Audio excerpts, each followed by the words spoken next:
Welcome to episode 108 of 10 Minute Record Reviews. This time we're going to talk about Isaac Hayes' 1971 double album, the soundtrack to the movie Shaft. And what I have here is a first Canadian pressing of the album. Beautiful gatefold with lots of shots of the production team and hyping Isaac's other albums down below. And on the back, the iconic photograph of the producer Joel Freeman, Isaac Hayes himself, and Gordon Parks, the famous director of the movie. So this is a landmark album by Isaac Hayes, the fantastic baritone singer, the songwriter, a real mainstay of the Stax label out of Memphis, Tennessee, and more than anybody else, the creator of the so-called blaxploitation sound of the 1970s. It's not even close, I think, to being his best album, but it is at the same time his most important album, if that makes any sense. So this album is the result of the happy intersection of the work of two great artists from rather distinct traditions. One is Isaac Hayes, and I'll get to him in a second, but the other is Gordon Parks, the director of the film. Parks is a legendary figure in 20th century American film and photography, and amongst other things, he was the very first major African-American director of feature films. He was a self-taught photographer. While living in Chicago, he began to chronicle the South Side ghetto in that city. This kind of set the stage for a lot of the work which Parks would do with his camera, looking at segregation, looking at racism, using his camera, as he said, as a weapon to effectively bring the disparities in American society into the mainstream consciousness. After the war, he moved to New York, he works with Vogue, then he gets a job with Life. And with Life, he did some famous work in Harlem photographing gang members and using his camera effectively to humanize these folks and to show them as something other than the monsters they were being made out to be in the white press. Because of this work and because of his familiarity with New York and Chicago and African-American ghettos, he ends up getting a ton of work in the 1960s as a consultant on Hollywood productions. He also directs a number of documentaries himself on ghetto life. At the same time, he also writes an autobiographical novel called The Learning Tree, and fed up with being a bit part player in the movie scene and wanting to actually take charge of that experience, he goes to Hollywood in 1967 looking to direct movies. Ultimately, he gets a break because John Cassavetes, the famous actor but also promoter and champion of independent film, reads his book, loves it, meets Parks, and recommends him to Warner Brothers, who take him on as the first ever black director of a major feature film, which was the adaptation of his own book. The film was quite well received, and importantly, it also makes some money. So the following year, MGM reaches out and asks him if he will direct the movie Shaft, the story of a private detective in New York who has to rescue a damsel in distress and is basically caught in the midst of this rescue in a gang war between black gangs in Harlem and the Italian mob downtown. MGM was aware that Warners were bringing in Clint Eastwood, who had become so famous in the spaghetti westerns in the late 1960s with Sergio Leone, to play a character called Dirty Harry, which was going to be a very similar gritty urban cop drama. That was a real casting coup. MGM needed a casting coup to compete. There was a growing sense of, just as with music, in film, there was perhaps a huge potential audience in white America as well as in black America for films with black stars. While that probably accounts for the studio's decision, Parks has said that he did see this as an opportunity to create a black urban hero, something which had really never been done before in American film. So Isaac Hayes, who is both a vocalist and a keyboardist and a songwriter, had been part of the whole Stax Records scene for a number of years. Around the time of Otis Redding's death in 1967, Stax Records had hit hard times because they'd lost control of their back catalog. So they commissioned 27 new albums from their roster of artists, and probably the best of those was Hayes' second solo album called Hot Buttered Soul.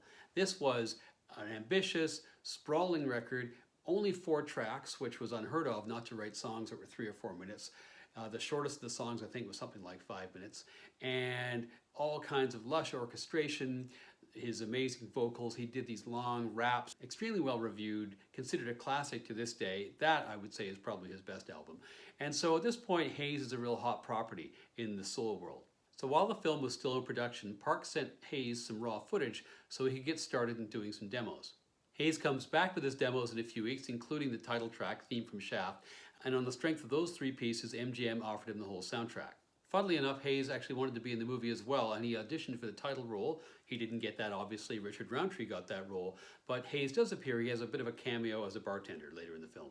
Importantly for the production of the soundtrack, Hayes, thanks to his connections within Stax, had a big network of studio musicians, singers, and instrumentalists. These included the Bar-Kays, the famous Stax house band, many of whose members had actually been killed in the same plane crash that killed Otis Redding, and had been rebuilt around the bass player James Alexander.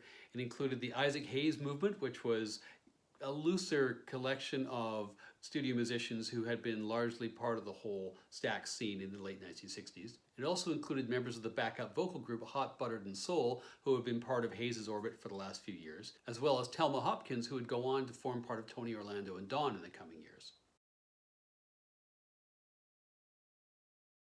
Hayes spent a total of 2 months working on the score.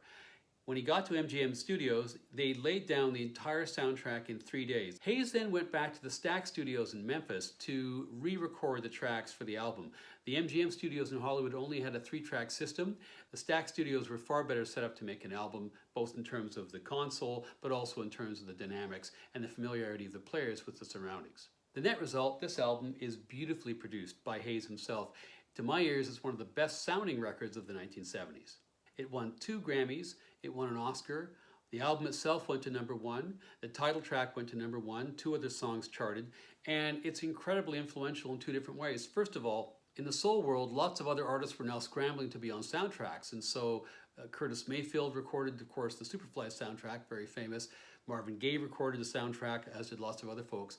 At the same time, in the film world, lots of movies which might not have had a jazz funk soundtrack previously now did, and that included James Bond movies, Bruce Lee movies, and so on. People like Lalo Schifrin and George Martin, of all people, were now producing soundtracks for movies which have a direct lineage back to the sounds on this double album. Of course, you have to acknowledge that this is a soundtrack album. There are 15 tracks in this album, and by my count, I think you could say that 7 of those are songs which are standalone songs or were edited down to be standalone songs. The other 8 are background or mood music pieces, so my focus is really going to be on those songs which I would consider to be standalone songs. The first of those, of course, is the title track, Theme from Shaft. The story is that the wah-wah guitar piece is actually a really late addition to this, which is funny because if there's one musical piece or texture which anybody thinks of or remembers when they think of this album, it's that particular guitar in the title track. Hayes felt the track needed something else. He remembered that he and Charles Pitts, who was a guitarist on the record, had been messing around with a bit of a wah-wah sound on a different album, but had never really used it. So he says to Pitts, hey, can you play that lick that we were experimenting with the other time again? I'm going to get down and I'm going to manipulate the wah-wah pedal with my hand, which he duly does. So Pitts is playing and Hayes is doing this in the wah-wah pedal until he gets that chicka-chicka-waka-waka he thinks he wants, and then Pitts takes over and just continues. And that is the iconic sound of that particular song, and of course the iconic sound, I would say, of this record. Next song I think deserves a mention is Walk from Reggio's, which starts with this little kind of high up on the neck guitar figure, almost like a chirping bird. Then you've got this 4-note bass figure and the staccato electric piano. I think this song is really cool. The very next song is Ellie's Love Theme, which is one of the 3 songs which Hayes did as demos to get the contract with MGM. I think this is a beautiful song. Isaac Hayes and the vibes, just sweet and slow, superb.